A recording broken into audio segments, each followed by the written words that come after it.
All right, good morning, everybody. My name is Bob Turner, and this is the Ordinary People Doing Extraordinary Things podcast.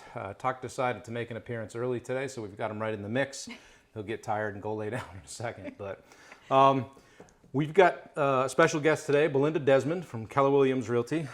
She's Keller Williams Commercial, and I've pulled a few things off the website just because the intro is long, as is the case with many of our guests. Hang on, I'm going to put the dog down for a second. So Belinda's an associate broker for Keller Williams Realty in Greater Portland, Maine, part of the KW Commercial Group. So her focus is really commercial real estate. She's got 10 years experience in talent acquisition before that, talent management, telecommunications engineering industry. She ran a team responsible for over $60 million in annual revenue in 2019. She lives in New Gloucester with her husband Jeff and their 2 children, 3 Australian Shepherds, self-proclaimed hockey, baseball, and dance mom, and thoroughly enjoys supporting her children every season of the year. In her spare time, she enjoys golf, binge watching various shows on Netflix, and she's little known fact, she's also a certified international barbecue judge. We'll talk about that in a minute. Back to the work credentials though, Belinda is also the owner of the 2021 largest real estate transaction for both Keller Williams Realty Maine and KW Commercial in Maine. So that's pretty impressive. She's a top 20% real estate agent for Keller Williams Realty. So she's no joke. She's been around a bunch of different things. She's done, sales and talent acquisition, human resources, kind of a crooked path to commercial real estate. Yeah, welcome. Thanks for taking the time. Thanks for having me. She said when she first came in, she goes, well, I looked at all the other guests you have, and they're pretty capable people. I said, well, hey, that's why you're here. So thanks for coming. We met and kind of through mutual friends and construction and everything. Then we're in a BNI group together. Yep. And now we kind of share some referrals. And we were grabbing lunch last week and just doing some networking. And I said, why don't you be on the podcast? So here we are. So tell us a little bit about yourself. Yeah, well, thank you so much for having me. I got my start in real estate a little bit later than most. I started, I was licensed in 2019, and quickly was trying to juggle my life in telecommunications engineering and managing a very successful sales team of talent acquisition folks that are hiring engineers and trying to dabble in real estate. And originally I was trying to dabble in the residential side of real estate, and it just really, like most things, if you're really trying to go all in, you should go all in. And I just couldn't manage the 2 of them. And so in 2020, I decided to jump into real estate. I accepted a position with a commercial real estate team with Keller Williams as a director of operations. And so I started in that role with them. I actually got in, and really it was a successful commercial real estate agent, just really trying to build the group, and that was something I was successful with, building teams. So I started off with that, and then quickly jumped into also helping this person with their property management business and getting that going. And then I launched a residential division for them as well, and grew that team up to about 10 agents. Wow. And yeah, so it was a busy first year, and I learned a lot. Never really expected it to be the commercial side, but it was all very, organic growth, and it was really fun. And then almost a year into that, I was like, well, if I can do this, then I can do it on my own. And lo and behold, here's Desmond Real Estate with a commercial and residential division. Well, that's great. So you're still under the KW umbrella, but you're Desmond Splain, and you have someone that works with you? I do, yeah. So Keller Williams Realty is really cool. I'm actually a huge fangirl of like Gary Keller and Keller Williams. I love them. So they allow you to actually build your brand as a team. And I did get permission from our CEO from Keller Williams Maine to start my own team. When I left my team that I had, there was a team member of mine that we worked really closely together.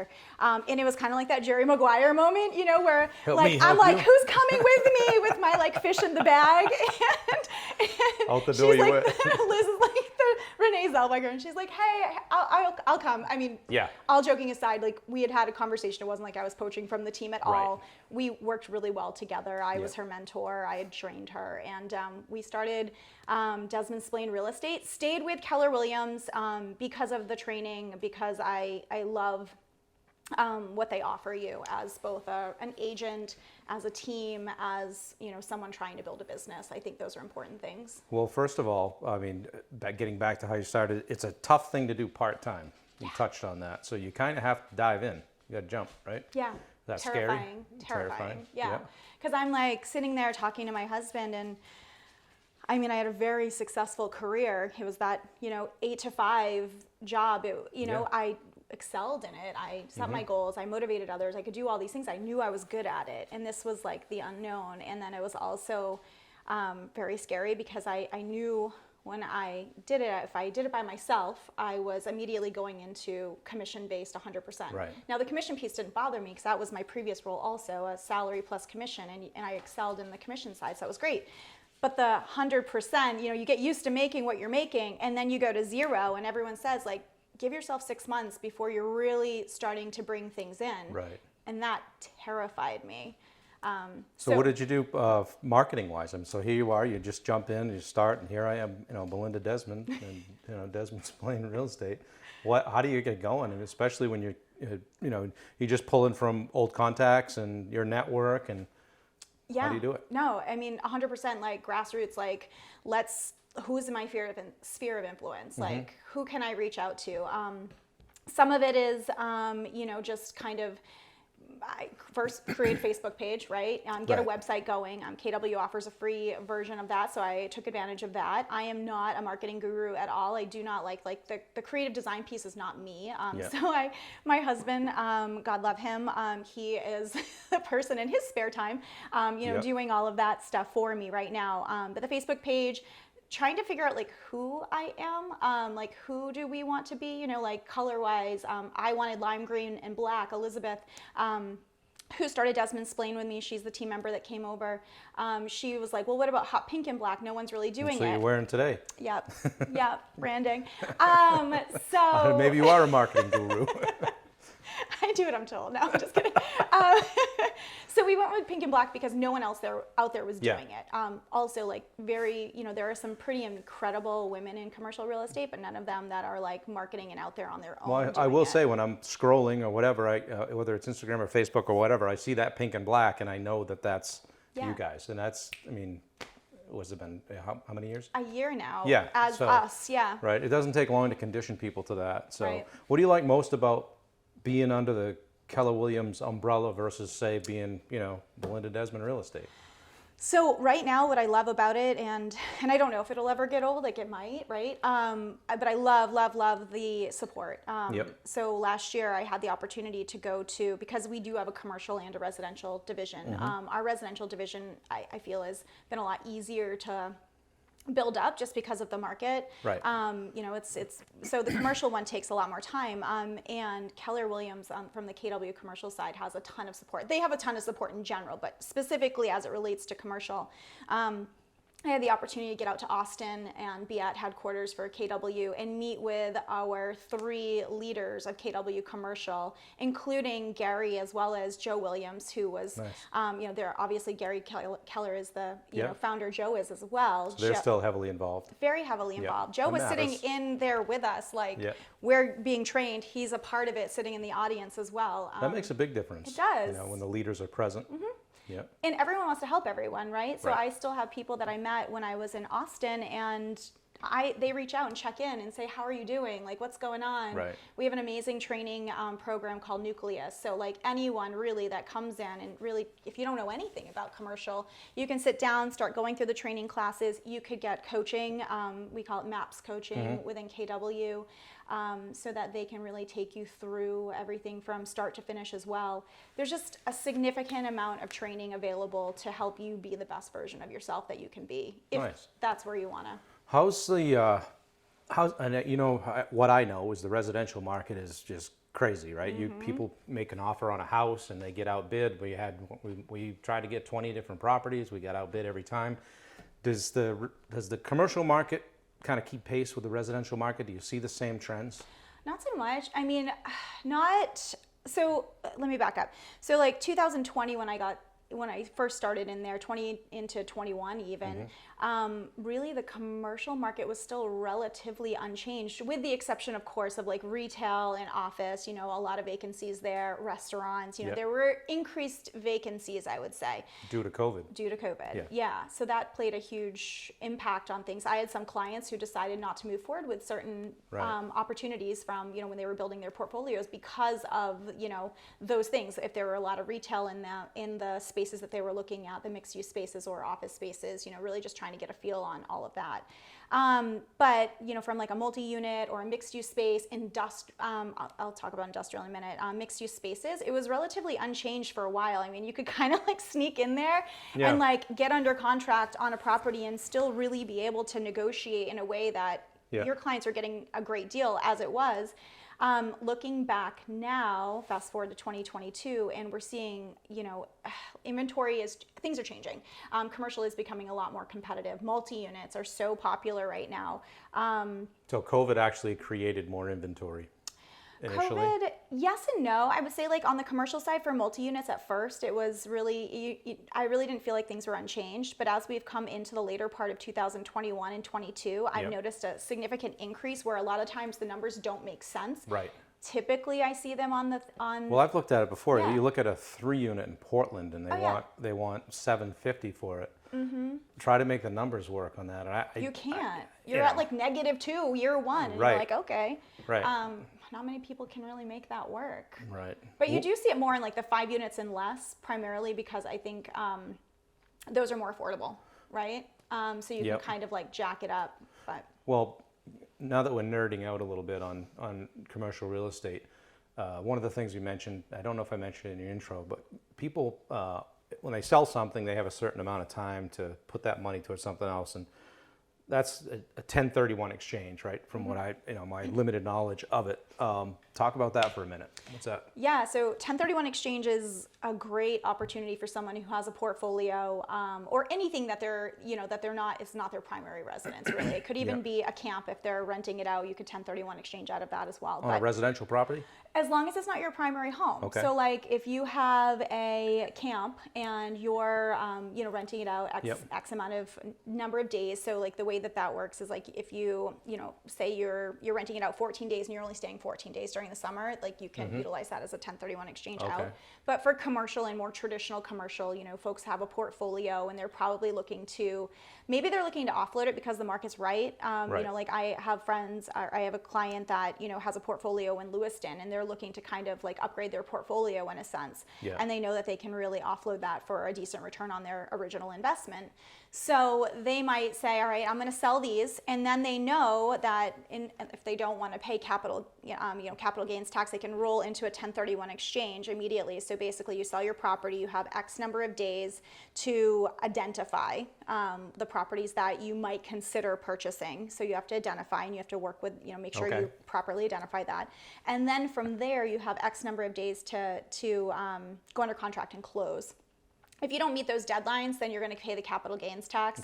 It's really a numbers game. So like if someone has a property that they're thinking, you know, hey, I want to upgrade this or I want to change. I had clients who were looking to get rid of their investment properties that they had, you know, they had a camp and they had something else and they 1031 exchanged out of those into a 9-unit. It was more of a passive opportunity because then they hired a property management group and they didn't have to do that themselves. So it made more sense. It matched their retirement plans. Commercial real estate. My dad was in commercial real estate, so I've got some familiarity with it. Kind of a neat business. I know he enjoyed it. It was a great career for him, and there was a lot of negotiation and deals to be had, and he enjoyed that and met a lot of great people along the way. So. Yeah, it's a lot of numbers, and if you love that stuff, like I like the project management piece of it. You know, it's a lot of moving parts. It's like with residential, once you get it under contract, it's like easy. You know, you kind of coast through and you're just like checking the boxes. In real estate, that's really where the deal like gets started. So what's a typical day for you in the world of commercial real estate? So, I mean, right now, Mondays I usually look to be just kind of cleanup. So different from residential with commercial, they really do kind of stick to a Monday through Friday schedule for the most part. Kind of nice. It is kind of nice. So Yeah. really everything waits until Monday. No.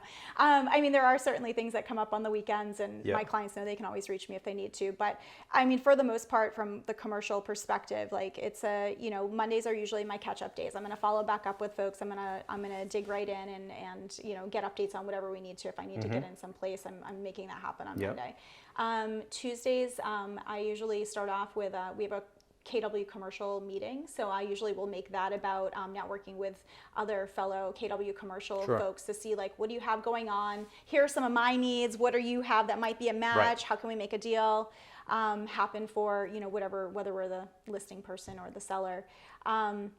I usually, like Wednesdays and Thursdays, I'm trying to lead gen. I'm trying to reach out, follow up with the folks that are in my pipeline, reach out to folks that I know had maybe an expired property, Yep. or if I have clients who are looking for something, I'm gonna like do like a neighborhood like search, and I'm gonna say, all right, I want to know everyone that has a multi-unit that's held it for 10 years or Yep. more, and I'm Yep. contacting them.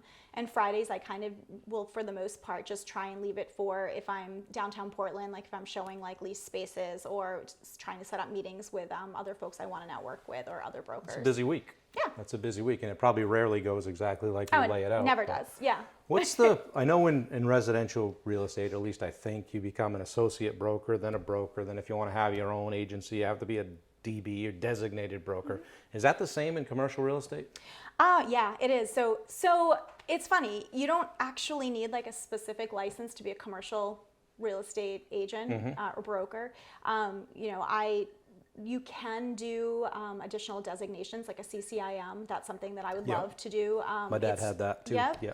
It's a lot to keep that stuff up. It is, but it's worth it, I think, Yeah. because you're really getting that high level training. And then you're also, if someone's looking, maybe they're in Texas and they have clients that are interested in doing something in Maine and they want to refer them out. Right. They're looking for someone who has that Has that- experience. Yeah, and that pedigree, so to Yep. speak. But yeah, no, I have my associate's broker license. You start off as a sales agent, and then you have, within your first 2 years, you've got to take your associate broker class. Once you hit that 2 years, it ticks over and you're an associate broker, and you can stay an associate broker forever. Right. I do want to go for my broker license so that, I can have the opportunity to, be a DB if I ever chose to, go off on Right. my own, or even if I stayed with Keller, if I ever wanted to, be a resource that other brokers. They offer that training in-house? They Keller Williams? don't. You have to go outside to Yeah, get it? you have to go out. Yeah. I love the real estate learning group. I've done all of my previous trainings with them. They just have some really incredible instructors, and Yeah. I think I'm always of the mindset, like, if you can explain it to me like I'm a 4-year-old, I'm in, because I Right. can Yeah. understand that and I'll Yeah. absorb something. Yeah. My retention isn't all that good. I was the kid that had to look in the math book out in the hallway, stuff it in my locker, and then go in and take the test. Right? You're like, stay, Yeah. stay. Talk about, so part of commercial real estate is leasing. It's a Yeah. big part of it, right? Yep. Talk about leasing. How involved are you in that? Do you like it? Is it kind of a necessary evil to commercial real estate? It's not as sexy, maybe. Yeah, but no, all of those things. Yeah. I think it's a necessary evil. I mean, when I first started off, those were a lot of the calls I had. I mean, when I was on that very first commercial team, I was the director of operations, but I'm a really hands-on person. So my whole belief was like, if I'm going to be doing this, if I'm going to be leading a team and training a team, I need to be doing the work also. So I did. I would take the leasing things are the very first thing that you do. You push those off. So like I was getting those pushed off to me all the time. Like, here you go on this leasing appointment. Go talk to these guys. Right? They want like a 200 square foot, Yeah. I mean, no joke. My very first deal I ever did in real estate was a 200 square foot office that I made zero money on. And I didn't know I wasn't making any money on it until after, because the person I was working with said, oh yeah, I forgot. Because there's a thing, like if the person doesn't stay in the lease for X, like the person before, then you kind of have to fill without pay. Yeah. And I wasn't made aware that deal had already happened. So yeah, no money. First deal, I was like, I did it, and I got nothing. I mean, I would have made like $25 or something anyway. What's your favorite listing, a favorite thing to do in the commercial real estate arena? I love mixed use. Mixed use spaces are like any combination of, like, if you have a commercial space in the front, maybe some retail, and then you have the residential components in the back, or up, bottom, or top. I just like the mixed use. I just think it creates a lot of diversity. for the client. Yeah. So, I mean, I have a client who, purchased an amazing mixed use last year. We got a great deal on it. I like looking at upside, upside to a property. When we were looking at this one in particular, I'm like, there is a ton of upside there. The units were being under rented. The commercial spaces weren't rented. It's a cash cow for him now. He loves it. And that's the stuff I look for, is like mixed use spaces with upside, or something that, industrial. I also really like industrial that's not traditional industrial. Industrial is super hot because of the cannabis industry specifically. But like the OA Sports Center, for example. Sure. I love that space because it's a whole bunch of different mixed use spaces within that all can be a work together. challenge to make sure that to kind of orchestrate the use of the building, if you will. Hey, we can bring a PT guy in here. We got a gym over here, orthopedic practice over here. So things that align well. They do, and they can cross-refer to each other, which makes it stronger within the building. And the opposite probably is true too. You don't want to go put a auto mechanic in where there's a massage therapy practice. Right. Yeah, that would be awful. Somebody's over there revving the engine while somebody's trying to get a massage. So exactly. Well, cool. So it's 2022. You've been at it a few years. What's the trajectory here? Are you looking to build your team? You're a team builder, and that's kind of what you've been great at. Yeah. Does this tree start to grow some branches, or are you just looking to continue to do you? And how does that all look? I want to grow. I love, like you said, I love building teams. I found this on the web. Oh. Do not disturb. That's fantastic. I want to grow. I just brought on a buyer agent, Sarah Ash. She's incredible. On our residential side, we've got Elizabeth Splain, who's incredible also on the listing side. My goal for 2020. You fire the leases at them, right? Yes, I do. Sarah. Yeah, I know, like this. Sarah, you want to do leases? Yeah, awesome. Here you go. They're great. She's a fantastic sport. But no, that's definitely the goal. I mean, by the end of this year, I really want to have 4 folks on my team, and in saying that, I have super control issues. I like to control everything. I'm very organized and detail oriented, and I have to get very comfortable very quickly with hiring an admin that can take over the contract to close piece, so that I can be more present as a mentor, a leader, a trainer, and also continue to build my database. And that's a funny spot to be as the leader too, because I've had trouble with that and identified that this year, where when you realize that you're the bottleneck, and you go, ugh, he's better at this than I am. Let's give him that. Let's not just use the bookkeeper for debits and credits. Let's push the payroll stuff to her. And I'm in that mode where I'm moving all the things that I'm not good at to someone else. And it's really hasn't been a control thing versus more of, I need to pull my weight and I need to do this. I'm the business owner. I've got to get this done. But those are all bricks in your backpack. And if you start taking those out and getting some help and admitting you need some help and realizing that you've got a business that actually can afford to pay for that, versus you just continuing to get weighted down, that's a pretty good place to be. And also just recognizing that, hey, this guy's better at this than I am, or this person really excels at this. It's going to free me up to drive the bus. And wow, all of a sudden your view starts to go like this. Your head comes up and you go, wow, I really can take this thing to the next level. So that's good. You may think you're a control freak, but it's maybe that you're just super hardworking and committed and accountable. Right. No, and you're right. I mean, it's when you have your own business, you are the conductor of the train. So it's hard to say, okay, I'm going to let someone else do this, because you feel like you have to be right on top of everything so that you know what's going on at all times. And I think it's most, like a mama bearish. Well, I've said this in other podcasts. It's the difference between working on your business and in your business. Yes. Right. So you're in your business, you're showing, you're doing this. On your business, you're like, hey, Elizabeth, can you show this? Can you guys take care of this? And pushing off stuff. And then now you can be the actual true CEO. Right. Which is okay, you're the visionary. You're looking at things macro level. Where are we going to be in 4 years? And kind of doing the things that you need to do to be able to get there. Right. Not like you just said, I'd like to have 4 people at the end of the year. Right. Okay. What are you doing about that? Exactly. Right. Yeah. So while I'm talking to so and so and so and so and so and so, and by June 1st, I'm going to have 4 people to interview. Blah blah. You know what I mean? Exactly. So if you don't lay down the tracks to get there, then it's really just the a end goal, of the year will right? be here, and you're going to be looking and saying, "What did I do?" What did have I Stan done? say the other day? He said, "You're an archer without a target." Right. Right. Yeah. You know Stan. Yes. So.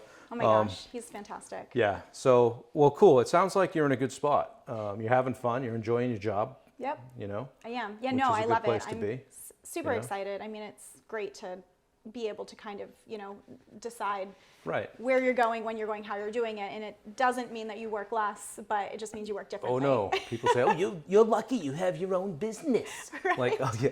Yeah, you get to work every day. Like, I think I wrapped it up here at 8 o'clock last night, and that's because I did some things during the day that weren't necessarily moving the needle. Right. Right? So Yeah. here we go. That's Got to so get true. this email. I got to do that. Got to jump on and quote that. I got this person waiting for. I got to get back to them. Oh my God, 3 days went by. I didn't respond to that email. So know. it's amazing how quickly it can bowl you over. Oh, So 100%. speaking of that, how have you balanced that busy lifestyle with, hockey, baseball, dance, dogs, husband, all the stuff that a lot of people have, but you seem to be doing it well. I mean, I try really, Yeah. really, really hard. No, I have my husband is, Jeff. I mean, Yep. he's extremely supportive. So, I mean, luckily, I have him. I mean, he's great. He does a lot of, he's like the man behind the curtain for Yep. most of the things. And luckily it's like set up so I can just go and be supportive and do those things. And that was a huge driving, fact when I decided to go out on my own, was because I didn't want to miss any of those things. I mean, kids grow up so fast. I mean, I have an 18-year-old now, and he's going to college next year. And it's like, I think the moment that really hits me, I'm going to be like a blubbering baby hiding in my room for like a week. I can tell you when it is. It's when you walk back to the car after dropping off at the dorm room. Right? Yeah. And you have that's just it. So I didn't want to miss any of those things, and I don't want to miss them. So I think you just find a way. I don't remember who it was that had said it in your podcast, but it's like you make the time, right? You make the find it. time to do it. You find that time because it's there. Well, You just have to be we better. were talking about 75 hard and that whole, it's Yeah. really not a fitness challenge, more of a mental challenge. And I've done it, and then jumping back into it, I'm like, I don't have time for this shit. But then all of a sudden you're like, well, I did the 2 workouts today. Yeah. I did all the stuff. I read so we do what's important to us. Right. Somebody told me once, we do what serves us. Yeah. So this is what I want to do. That's what I'm going to get done. We make time for it. We find time Mm-hmm. for it. So, well, that's a change in your personal life then, because is he playing college sports?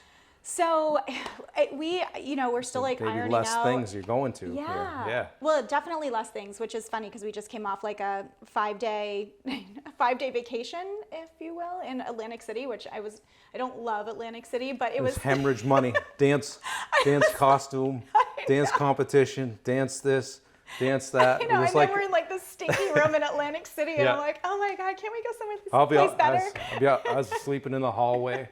They got the bench out front. Who's that guy? Ice. Dance dad. Dance dad, Jeff. Oh my God, it was so funny. But Yeah. no, so he wants to, he plays baseball and hockey. Yeah. I think his hockey career is probably I think we watched, the last last game? hockey. Yeah. Yeah, that was tough.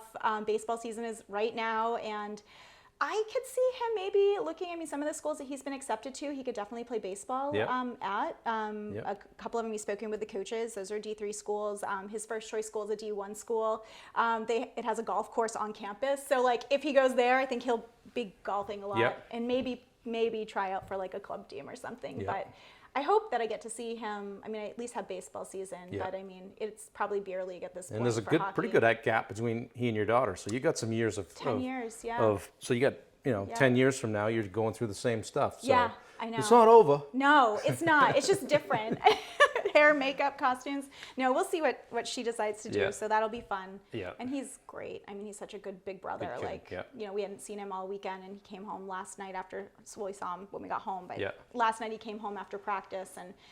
Climbed up in her bed and was chit-chatting with her Yeah, and that's asking her cool. about her weekend. And I'll miss that stuff because Yeah. it'll be different. And she will too. She will. She'll be an empty nester at 7, 8 years old, what are we going to do? We don't have Yeah. a baseball game to go to? So I saw some photos, was it last fall on Facebook of a climb. You did Katahdin. Yeah, So. I did. And I'm like the least athletic person you've had on your show so far. And I did it, and it was Some of those guys haven't done Katahdin, so yeah, it was incredible. It's no joke, is it? What trail did you go up? So I did Chimney Pond to Saddle, up to the summit, and then down the same way. So back down Saddle. Yeah. Yep. So half of us did that route. Those of us that we were just like not so sure, and then my husband went up. I can't remember his trail. Probably Dudley. Able to Okay. Knife's Edge. He did Knife's Edge, and then Saddle down Chimney Okay, Pond. so they kind of came up the other Yeah. side or whatever. Yeah.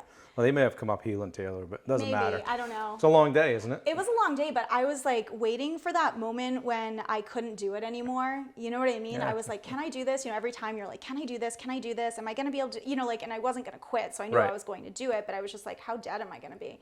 And I was very pleasantly surprised at how enjoyable the entire trip was. Like the whole day was amazing. Like Yeah. incredible. Yeah. So yeah, we're gonna do it again this year in August. But I'm gonna do Knife's Edge, which we'll see. You heard it here first. It's happening in August. It is. Yeah. Knife Edge is, it's sketchy, but you got to be Yeah. paying attention. But it's not like one step and you're Right. over the edge. I mean, there's a couple of spots on there you really got to pay attention, and you got to have your act together. But Yeah. I've enjoyed taking groups up there, and I really enjoy taking people who haven't done it before. Yeah. It's probably kind of pretty cool. Can sit back and watch, and It's so cool. yeah. And if you get up there soon enough, I like to spend, get up there and spend an hour at the top Yeah, and just hang out, enjoy have it. lunch, and chill out, and take a second and look around instead of looking right at your feet the whole Right. time. So I try to do it every year. We did it in October, a friend of mine and I. That's awesome. But I'm noticing as I get older, we're slower. Of course, Yeah. I was dragging a few extra bricks in my backpack that day, so Yeah. Oh my a few God. extra pounds. Do you Well, we're like any working on that. specific trail, or what's your favorite? It's route? funny. A quick story. We had a bunch of us that all had done Ironman or whatever, so we decided we're gonna go up Dudley, the left side, Yeah. across Knife's Edge, and come down Cathedral. Oh. So, and you don't come down Cathedral, according Okay. to Ranger Rick at Right. the ranger station. He said, "Oh, where you guys headed?" We told him. He's like, "Oh, we don't recommend that." Well, thanks. Are Yeah. you telling us we can't? Right. Is this a 'Cause- no? Right. It wasn't a no. So. Are we gonna make it? So then we got to the next station at Chimney Pond. Where you guys headed? Because you can go left or right Yeah. there. Oh, we're gonna go up Dudley and down. Ooh, we don't recommend that. Well, thanks. So we went up Dudley. We get over across the Knife's Edge, getting ready to come down Cathedral, and here comes the female ranger, and she stops me, and I'm just getting ready to get down. She says, "Where you guys headed? You coming down?" I said, "Yeah, going down Cathedral." She goes, "That's really not a good idea." I said, "We totally understand that. We've been up, down, and all over this mountain. We're going down that trail." Oh my So we goodness. popped out at Chimney Pond, and the Ranger Rick guy says, "Where are you guys coming from?" He goes, "Down Cathedral." He goes, "Ooh, we don't really recommend that." But we had a blast. I'm not sure we were the most popular people on the mountain that day, but That's a riot. and they don't want you getting hurt up No, there. no, of course not. That's and I've been up there, late in the day and I've seen people climbing that thing in blue jeans and a pair of penny loafers. Oh, yeah. And no water. Well, what are you doing? I couldn't even. We ran into this teenager, and he blew past us coming Yeah. down, and super athletic kid, and I ended up running into him at a different spot, and he looked like he was going to die, and I'm like, "Are you okay?" And It's a long he day. was not. He It's a long was day. out of water, and Yeah. we still had so much Yeah. hill, so I Yeah. gave him half of my water. And, Oh yeah. I knew Yep. I was good. We did that on the way down. We had to Terrifying. get a guy water. We had a filtration system, took it out of the Yeah. brook and all that. But yeah, you got to be prepared. I don't Yeah. go up there with anybody that's not prepared to stay the night. No. Everything in your pack to stay the Yeah. night. It's no joke. I mean, No. so But it is so much fun. We got to see a group finish the Appalachian Trail when we were That's up pretty there. cool. That We was did too, yeah. incredible. Yeah. I mean, just watching them celebrate and knowing how far they've come. where you coming from? Georgia. I know. It was Yeah. wild. It was Yeah. fun. It was a great celebration. But yeah, I can't wait to do it again. It'll be really fun. Yep. Yep. So Well, hey, this has been fun. It's been great. It's good to have you on. Thanks. What would you say to somebody that's looking to start out their career, whether it's a young lady, looking to get in the business world or real estate world, or a young guy that doesn't know what he wants to do? The floor is yours. What would you say? So two things I always tell my son right now, especially as him becoming, an adult, is understand investments and look at how to invest. I think any young person you have, the world is your oyster at that point, you know, Right. like look and see how you might be able to invest and start early and young. There's a lot of colleges and universities that tip some courses where they can kind of teach you Yeah. what to look for. I think that's neat. I'm not suggesting that everyone has to go to college, but you know, I think educating yourself on how to invest and starting young is really important.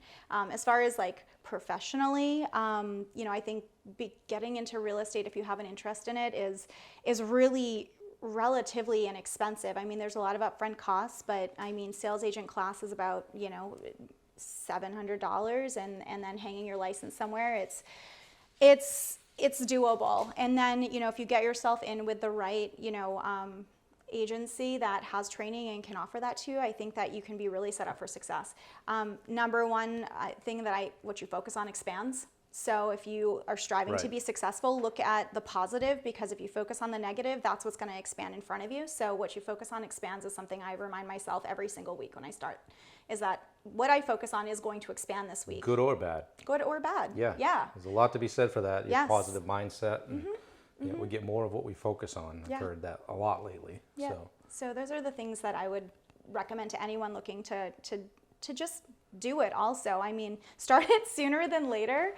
And if you are, I mean, I know myself, you know yourself, I think as an entrepreneur and with an entrepreneurial spirit, like we typically aren't going to allow ourselves to fail. You know, so if you are that person, just do it. Just do it. You're not going to fail. You're just, you And as a can't. youngster, you got plenty of time to recover. So much time. You know, and all of us can point to 2 or 3 things we failed at. Oh my gosh, And, yeah. you know, But the failures are where you learn, right? Like Yeah. Yeah. taking Who did that silver lining from it. Who was it we were on with? Oh, Amanda. I said, yeah, we interviewed Amanda Stetson with Edward Jones, and you know, she's just started from nothing, you know. And I said, so you're like a 10-year overnight success, right? You know, she laughed. Yeah. I mean, but Because that's all you somebody see. sees, Yeah. you know, that, oh wow, you're really successful. They didn't see the blood, sweat, and the No. tears, and the all the no's and the wasted trips, and people wasting your time, and getting back in your car and go, what the heck am I doing here? Right. I really just probably should go somewhere and get a paycheck. Yep. You know, Yeah. good for you. Congratulations on your success. Thank you. For being here.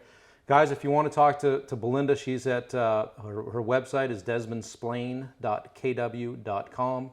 She is Belinda Desmond at kw.com for email. And if you want to get her on the phone, you got something to talk to her about, it's 617-462-9826. We'll put that stuff in the show notes, as they say.